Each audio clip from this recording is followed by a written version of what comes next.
Good day! I greet you in the precious name of Jesus Christ.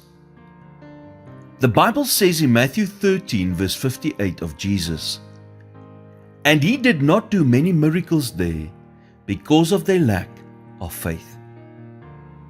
Isn't it interesting how Jesus could perform miracles everywhere except in his own hometown? The problem wasn't the location, it was the attitude of the people. The Bible says in verses 54 to 57, coming to his hometown, he began teaching the people in the synagogue, and they were amazed.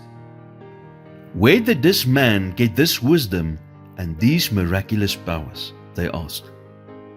Isn't this the carpenter's son? Isn't his mother's name Mary? And aren't his brothers James, Joseph, Simon, and Judas? Aren't all his sisters with us? Where then did this man get all these things? And they took offense at him. But Jesus said to them, a prophet is not without honor except in his own town and in his own home. So how did Jesus respond? He moved on. Faith refuses to be stuck in the past. Beware of I knew you when, people.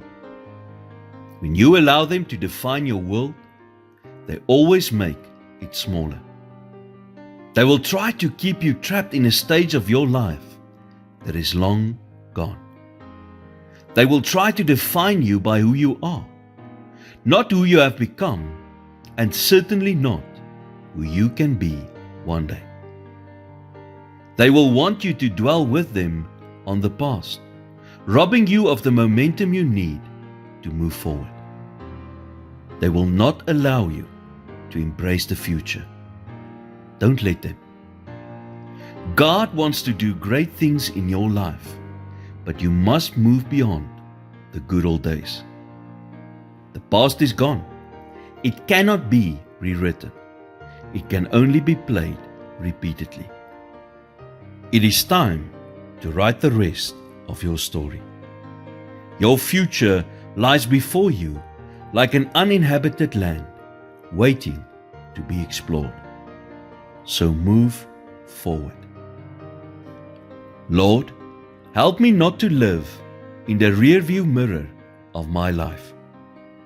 Give me the courage to step out of the old, despite what people say, so that you can do something new in my life. Open my eyes to the opportunities and the bright future you have set before me. In Jesus' name I pray. Amen.